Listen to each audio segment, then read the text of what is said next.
Hello friends. पिछले tutorial में हमने सीखा था कि स्विच बोर्ड का निर्माण किस प्रकार से हम करते हैं और स्विच बोर्ड का उपयोग हम किस तरीके से करते हैं। अगर आपसे कहा जाए कि स्विच बोर्ड का बिना इस्तेमाल किए अगर जो है सो आप इस तरीके का कोई फॉर्म डिजाइन करो जिसके अंतर्गत कि सारा का सारा हमारा फॉर्म एपियर हो या फिर सेलेक्टेड कुछ एक फॉर्म हमारे एपियर्स हों, तो वैसे कामों को बिना स्विच बोर्ड की मदद से हम किस प्रकार से करेंगे। तो वही जो है सो आज हम सीखने का प्रयत्न करेंगे। तो सर एट फर्स्ट मैं इसको क्लोज करता हूँ और डायरेक्ट हम चलते हैं क्रिएट के रिबन में और यहाँ पे दिया हुआ है फॉर्म डिज़ाइन। इस पर क्लिक करते हैं तो हमारा जो है सो डिज़ाइन का प्लेटफॉर्म खुल जाता है और इसके अंतर्गत से हम ये कंट्रोल से लेते हैं टैब कंट्रोल का बटन।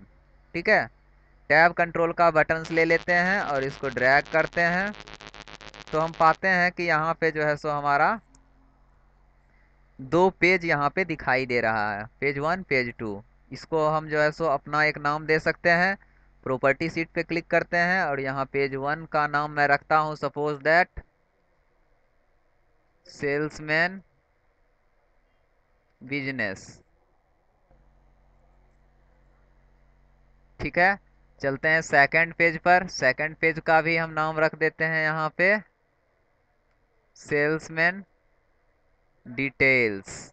ठीक है, ये रखने के बाद हम इस प्रॉपर्टी को क्लोज कर देते हैं। अब इसके अंदर हमें कुछ एक फील्ड्स ऐड करनी है इन दोनों के अंदर।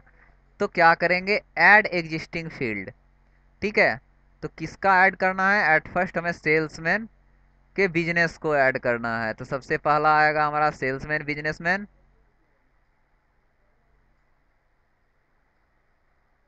ठीक, उसके बाद हम क्या करते हैं, यहाँ से सिटी को सेलेक्ट करते हैं और शिफ्ट के साथ बिजनेस पे क्लिक करते हैं तो सारा मेरा सेलेक्ट हो जाता है। सारे को ड्रैग करके हम यहाँ पे अपीयर कर लेते हैं।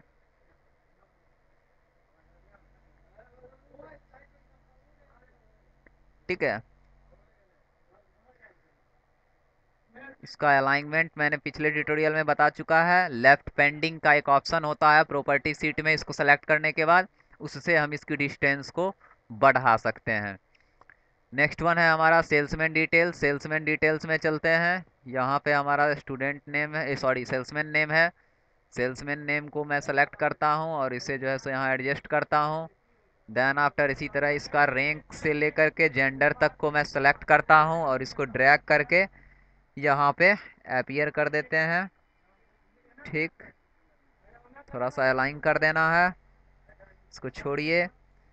ठीक है, अब इसको यहाँ से हम क्लोज करते हैं और इसको सेलेक्ट करके हम चलते हैं प्रॉपर्टी सीट पर और फॉर्मेट के अंतर्गत ही हमारा वो था लेफ्ट पेंडिंग।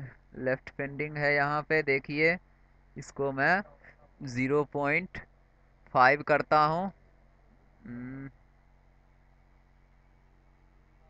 जस्ट मिनट, 0.1 भी करने के बाद ये नहीं जा रहा है, कुछ टेक्निकल प्रॉब्लम्स है। एक मिनट में चेक कर लेता हूँ, सॉरी। तो इसके अंदर जो है सो सेल्समैन के अंदर हम क्या करेंगे, एक नया जो है सो हम फील्ड लेते हैं सेल्समैन नेम के नाम से। सेल्समैन नेम को हम क्या करेंगे, यहाँ पे एडजस्ट कर देंगे। इसका अलाइनमेंट आप जो है सो एडजस्ट कर लीजिएगा। देन आफ्टर फॉर्म व्यू पे जाते हैं, हमारा जो है सो यहाँ पे दोनों तरफ रिकॉर्ड इंटर है और देन आफ्टर क्या करेंगे, इसको यहाँ से सेव एज पे क्लिक करते हैं और यहाँ से जो आप नाम रखना चाहो इसका, ठीक है, सपोज दैट हम इसका नाम रख देते हैं मास्टर फॉर्म। रखने के बाद ओके कर देना है। ये फॉर्म हमारा मास्टर फॉर्म अपीयर हो जाएगा। जब कभी भी आप इसका क्लिक करना चाहो क्लिक करो।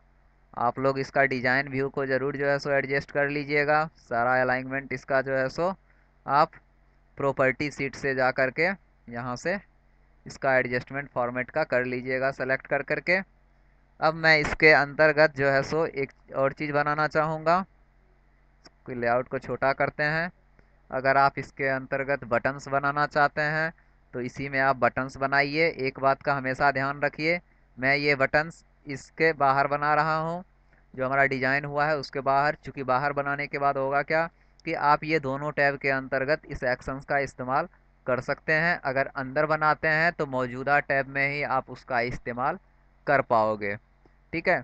तो यहाँ से जिस तरह से मैंने पिछले ट्यूटोरियल्स में बताया था कि बटन्स का निर्माण करना है, तो ये आपको मैंने बताया था। तो आप यहाँ से जो है सो जो एक्शन लेना चाहें, जो कमांड लेना चाहें, कैटेगरी लेना चाहें, उस कैटेगरी के अनुसार आप यहाँ से बटन्स का भी निर्माण कर सकते हैं। ठीक है। देन आफ्टर फॉर्म व्यू में जा करके उस बटन्स को देख सकते हैं, वो दोनों टैब में हमारा अपीयर होगा।